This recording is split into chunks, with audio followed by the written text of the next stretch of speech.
Carl's hands freeze mid-grab, his fingers spring open, wide, uncontrollable, like broken traps releasing their jaws. The tendons in his forearms spasm, visible beneath tanned skin, twitching like trapped worms. His knuckles jerk once. Twice he cannot close them. Bruce's thumbs press into 2 points on Carl's wrists. The pressure is minimal, surgical. 290 pounds of muscle become useless meat hanging from shoulders that suddenly feel hollow. The gym's fluorescent lights hum overhead, a steady electrical drone that fills the silence where Carl's confident grip should be.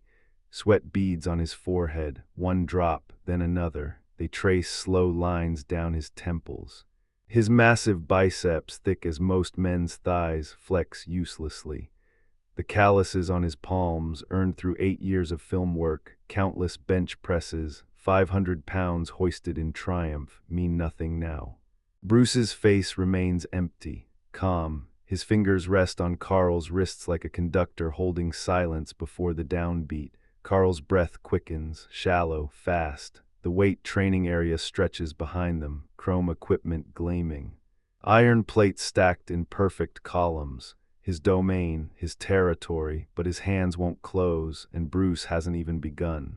Bruce's palm moves before Carl's hands recover. Not a push, a pulse. The strike lands center sternum, precise as a surgeon's incision. The impact doesn't stop at skin, it travels through bone, through cartilage, into lung tissue beneath.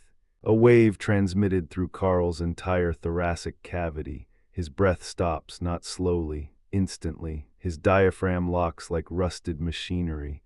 The muscular sheet that powered 290 pounds through countless bench presses freezes. Carl's mouth drops open, his jaw works, nothing enters, nothing exits. His throat convulses, desperate, pulling at air that won't come. He staggers backward, 1 step, boots squeak against polished floor, 2 steps.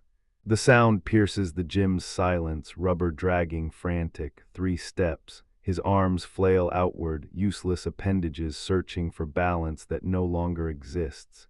His spine hits the mirror, the glass shudders. Cold surface against overheated muscle. Carl's reflection stares back, mouth gaping like a landed fish, eyes wide, chest motionless despite every signal screaming at it to move. The burn spreads behind his ribs, fire without oxygen. Bruce stands exactly where he was, palms still extended, face empty. The fluorescent lights hum their indifferent song, but Carl doesn't see what Bruce's other hand is already positioning for. 15 minutes earlier, Carl owned this room. He leaned against the squat rack, arms folded across his chest. Each bicep measured 22 inches, thicker than most men's thighs. The chrome bar behind him held 5 45-pound plates per side, 495 pounds. He'd pressed it 12 times yesterday. Former Mr. Universe, top 5 finish. 8 years choreographing Hollywood fights. 30 films, 50 leading men trained to move like warriors. Across the padded floor, Bruce Lee demonstrated footwork to James Collier. The actor shuffled forward, awkward, watching his own feet. Bruce's hands guided his shoulders. Light touches correcting angles. Carl's jaw tightened. This was the consultant everyone raved about. 140 pounds soaking wet, no bulk, no presence. Directors wanted fighters who filled the screen, who made audiences believe in danger through sheer physical mass. Size sold tickets, size stopped bar fights, size made men step aside on sidewalks. The smell of chalk dust drifted from the weight area. Iron plates clanked as another trainer loaded a bench press. Morning light slanted through high windows, catching the mirror wall's perfect reflection of Carl's domain. Bruce's voice carried across the floor, soft, patient, teaching. Carl pushed off the rack and started walking toward them. Carl's boots struck the polished floor in heavy rhythm, each step a declaration. His shadow swallowed Bruce whole as he approached, the smell of chalk dust and old leather trailing him like a wake.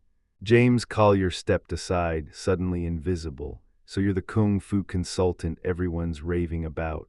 The words came wrapped in a smile that held no warmth. Carl crossed arms thick as fence posts across his chest, veins mapping the terrain of his forearms. The fluorescent lights caught the sweat still gleaming on his shoulders. Size sells tickets. Audiences don't believe a 140-pound guy can fight. Bruce's face remained smooth as still water. His hands hung loose at his sides. Audiences believe what they see work. Carl's laugh echoed off the mirrored walls, too loud, too long. Your style is too small. He jabbed a finger the width of a broom handle toward Bruce. 30 films, 50 leading men trained. Directors want big, strong, intimidating. He spread his arms wide, framing his mass like evidence, physical presence. The gym's hum filled the silence that followed. Bruce's eyes held Carl's without blinking, dark and depthless as a well. When he spoke, his voice carried no heat, no edge, only invitation. Have you tested whether big means effective? Have you tested whether big means effective? Carl's jaw clenched. The muscles in his neck tightened into thick cables. His nostrils flared. I don't need to test it. I live it. His voice carried across the gym, bouncing off mirrored walls. 290 pounds. I know what real power looks like. Bruce's eyes never blinked. His posture remained loose, shoulders low, hands resting at his sides. Show me your power. The words came soft but sharp. Try to grab me like you're capturing someone in a scene. Carl rolled his shoulders. The seams of his shirt pulled tight. Fabric strained against biceps the size of bowling pins. 8 years of Hollywood fights. 50 leading men taught to use their size. Directors wanted intimidation. He delivered intimidation. His boots thudded against the polished floor as he stepped forward, confident, massive. The distance between them shrank to 3 feet. 2 feet, the fluorescent lights hummed overhead. Chalk dust hung in the air, metallic and dry. Carl raised his hands, enormous palms opening wide, fingers spreading like steel traps preparing to close. Bruce stood perfectly still. Then Carl's hands shot forward, and the world changed shape. Time stretches. Carl's hands rise toward Bruce's shoulders, massive, inevitable. His fingers spread wide like trapped jaws. Calloused palms catch the morning light slanting through high windows, wrists thick as iron pipes. Tendons cord beneath skin that's lifted 500 pounds off steel bars. Bruce's hands float upward, precise, unhurried. The space between them collapses inch by inch. Dust motes hang suspended in golden shafts.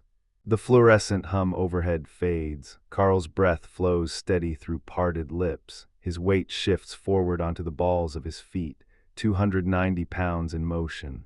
Bruce's face remains empty, no tension, no fear. Just stillness shaped like a man. Contact approaches. Imagine standing there watching muscle meet mystery. Few could predict what physics would do next, raw mass against something else entirely. Carl's fingertips enter the zone, 6 inches. 4, his palms open to grip, to crush, to prove. The polished floor reflects twin silhouettes drawing together like closing pincers. 2, 1. Bruce's thumbs angle downward toward Carl's wrists, targeting points no bigger than pencil erasers. Pressure maps invisible to cameras. Nerves bundled beneath flesh that's never learned how fragile strength can be. Carl's hands sprung open like broken machinery. The tendons spasmed. His fingers wouldn't obey.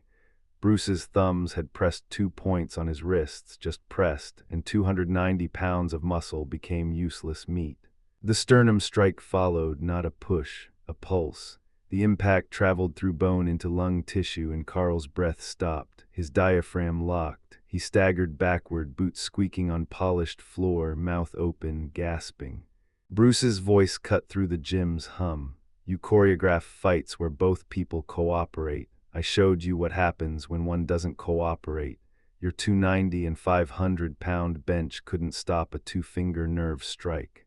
Carl rubbed his wrists. Red marks bloomed beneath his fingers, hot and angry. That wouldn't work on camera. Bruce's eyes never softened. It works in reality, which is what you should be teaching actors for, reality. The word hung between them like a challenge. Carl had spent 8 years teaching men to look dangerous. Biceps, jaw lines, threatening poses. Audiences ate it up. Critics praised his work. Directors called him first. But standing there, wrists burning, breath still ragged, Carl wondered if he'd been teaching lies the whole time. Movies aren't reality. Carl's voice cracks halfway through. The words taste wrong leaving his mouth. 8 years of credentials, dissolving, then you're teaching actors to fail in real situations. Bruce's tone holds no triumph, just fact. Cold as the chrome equipment surrounding them, Carl's legs give. He sits heavily on the bench press. The padding exhales beneath his weight. His wrists still burn where Bruce's fingers had been. 290 pounds of muscle useless. The fluorescent lights hum overhead. The sound drills into his skull. You're saying, I've been doing it wrong. Bruce shakes his head. Once, definitive, you've been doing it incomplete. Carl looks up. Sweat drips down his temple, tracing his jawline. His throat tightens. Your size teaches intimidation. I can teach application. The gym feels smaller. The mirrors reflect a man Carl doesn't recognize. Shoulders slumped. Pride bleeding out onto polished floors. Bruce stands motionless, hands relaxed at his sides. Waiting, would you work with my actors? The question hangs. Carl's pulse hammers against his ribs. 30 films, 50 leading men. All of them trained wrong. All of them, when does training start? Bruce arrived the next morning at 5. Carl met him at the door, stripped of swagger, palms open. For 6 months, the weight training area became a laboratory of precision. Bruce's fingers found the hollow behind Carl's jaw where nerves clustered like spider webs. Press here. The big man's knees buckled. Carl learned joint locks that required ounces, not pounds. His wrists remembered angles sharper than any blade. Economy replaced excess. Bruce taught him to film violence stripped of theater, controlled devastation that cameras captured because it existed first in muscle memory, in breath, in the split second before impact. Carl's ego dissolved like chalk dust under fluorescent lights. The mirror no longer reflected intimidation. It showed function. His actors moved differently now, sharper, grounded, their feet gripped the floor. Their strikes traveled through targets instead of stopping at skin.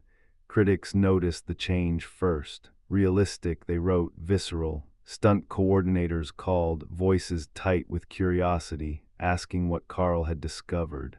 He told them all about Bruce, about the difference between looking dangerous and being dangerous. Then the studio executives started calling, 3 offers in 1 week, all demanding Carl's new method. But none of them mentioned Bruce's name. March 1973, the film set smelled of sawdust and stage blood. Carl adjusted the actor's elbow angle, held it there, released. The punch snapped forward precise, no wasted motion. The director leaned close, watching the monitor. He nodded once, print it.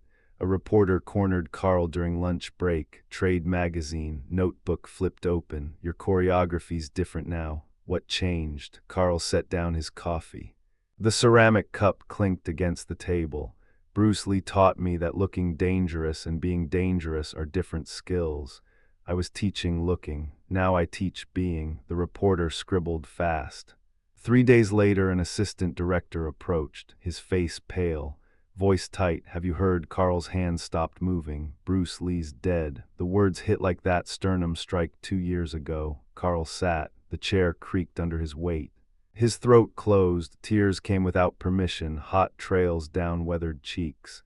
290 pounds of muscle shaking. He wiped his face, stood, called his next actor over. Show me your stance again. The work continued. Sharper now, every technique a prayer, every corrected movement a monument. Bruce's precision lived in Carl's hands, passed forward unending.